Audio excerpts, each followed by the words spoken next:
আসসালামু আলাইকুম।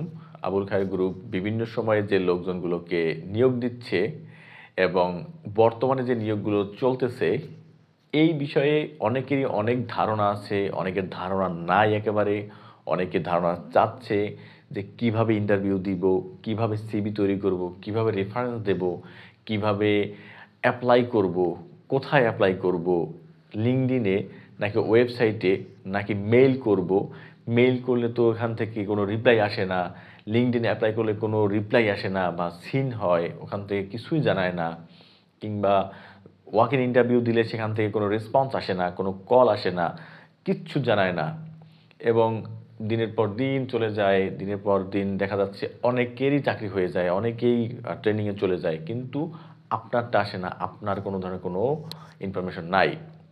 তো এই যে জিনিসগুলো রয়েছে আসলেই গুরুত্বপূর্ণ এবং এই জিনিসগুলোকে ওভারকাম করার জন্য আসলে আমাদের কাছে কিংবা যারা ইন্টারভিউ দেয়, যারা ক্যান্ডিডেট, যারা অ্যাপ্লাই করে বা যারা অ্যাপ্লিক্যান্ট আছে, তাদের কাছে কোনো রকম সলিউশন নাই। তারা যাকে পারে তার কাছ থেকে সলিউশন খোঁজার চেষ্টা করে, তার কাছ থেকে ইনফরমেশন নেওয়ার চেষ্টা করে এবং যোগাযোগ করার চেষ্টা করে।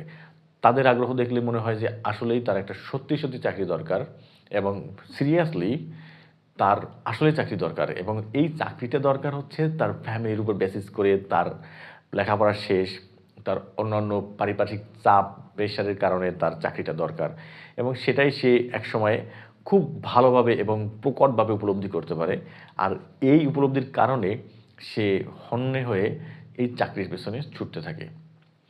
তো আবুল খায়ের না শুধুমাত্র আমাদের আকিজ বলি, প্রাণ বলি, হ্যাঁ? এসিআই বলি, সবগুলো কোম্পানিতে তারা চাকরির জন্য ছুটতে থাকে এবং এপ্লাই করতে থাকে। বিভিন্ন ডিপার্টমেন্টে বিভিন্ন পোস্টের এগেইনস্টে দেখা যাচ্ছে তার মোটামুটি লেখাপড়া বা গ্র্যাজুয়েশন, পোস্ট গ্র্যাজুয়েশন বা একাডেমিক প্রোফাইল অনেক ভালো। কিন্তু তার ইমিডিয়েট চাকরি দরকার।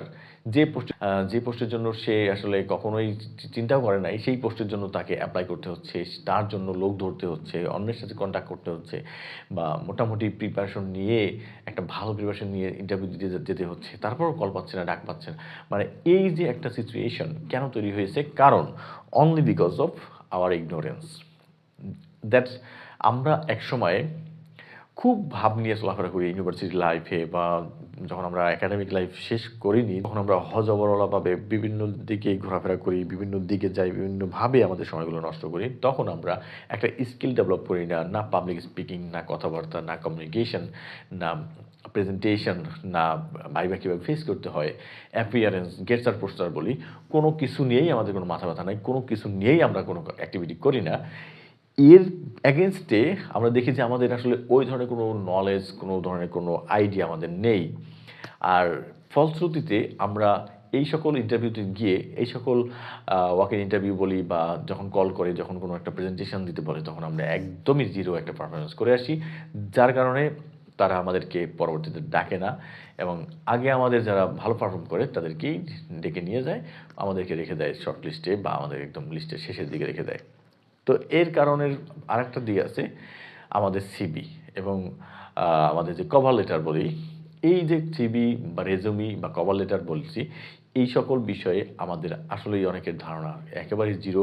মোটামুটি একটা দরকার, দোকানে গিয়ে বলি, "ভাই আমাকে একটা সিভি বানিয়ে দাও, একটা রেজুমি বানিয়ে দাও অথবা আমাকে একটা কভার লেটার করে দাও।" ওর কাছে যে ফরম্যাট থাকে সেই ফরম্যাটে শুধুমাত্র নাম চেঞ্জ করে দিয়ে একটা মোটামুটি জোড়াতালি দিয়ে একটা বানিয়ে দিয়ে দেয় এবং যেটা নিয়ে আমরা যখন ইন্টারভিউ বোর্ডে যাই বা যে রিক্রুটার আছে তার কাছে যাই, তখন সে ওটা এক নজর দেখলেই বুঝতে পারে যে এটা কাঁচা হাতের বানানো কিংবা এটা হচ্ছে যে কোনো না কোনো ওইরকম ওয়েল প্রিপেয়ার্ড কোনো ধরনের কোনো কভার লেটার বা সিভি রেজুমি না। এই যে জিনিসগুলো আমি বললাম, এইগুলো সম্পর্কে অনেকেরই অনেক ধারণার গ্যাপ আছে এবং আমার সাথে অলরেডি অনেকেই যোগাযোগ করতেছে।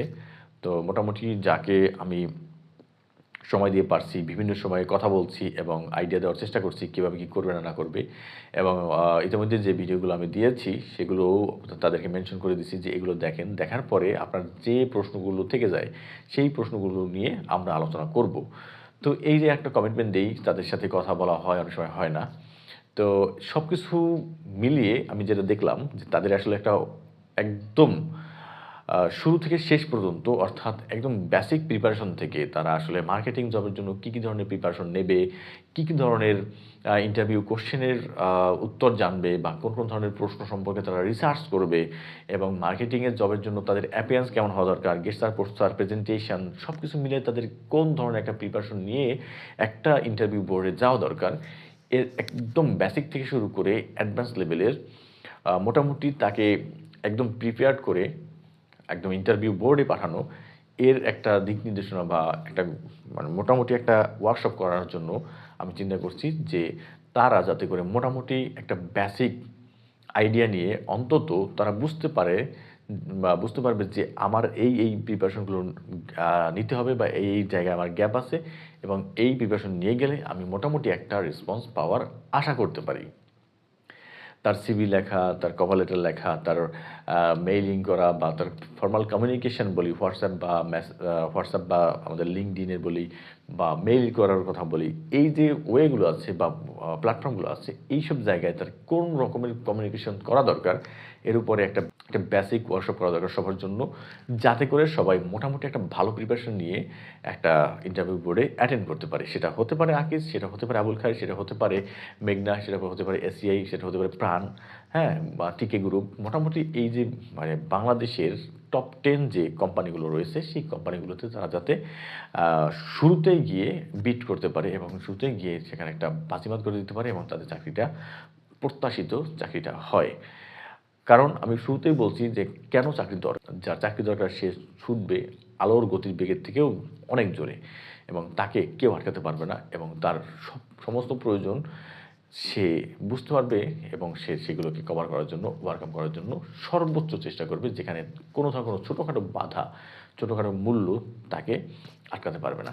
তো যাই হোক, এই বিষয়ে যাদের মতামত আমি চাচ্ছি, যারা আগ্রহী আছে বা যারা এই বিষয়গুলোকে আসলে সিরিয়াসলি দেখে তাদের মতামত চাচ্ছি এবং তাদের মতামতের উপর ভিত্তি করেই আমি আমার নেক্সট যে ওয়ার্কশপ রয়েছে সেই ওয়ার্কশপটা শিডিউল করব। সো সকলের জন্য অনেক শুভকামনা এবং সকলের কাছে আমি সেই মতামত প্রত্যাশা করছি। সবাই কমেন্টের মাধ্যমে বা মেসেজের মাধ্যমে বা হোয়াটসঅ্যাপে বা যেভাবে হোক আপনি যোগাযোগ করে এটা জানাবেন আমাকে এবং সেই রকম করে আমি একটা ওয়ার্কশপ নেব, যাতে করে আপনাদের একদম শুরু থেকে শেষ পর্যন্ত আপনারা কোন ধরনের প্রিপারেশন নেবেন, কোন ধরনের আপনাদের বিষয়ে কোন বিষয়ে আপনাদের জানা দরকার এবং কোন জিনিসগুলোকে তৈরি করে নিয়ে আপনার একটা ফুললি প্রিপেয়ার্ড ক্যান্ডিডেট হিসেবে আপনি ইন্টারভিউ বোর্ডে অ্যাটেন্ড করবেন। সো আজকে এ পর্যন্তই। সকলের জন্য অনেক শুভকামনা। ধন্যবাদ।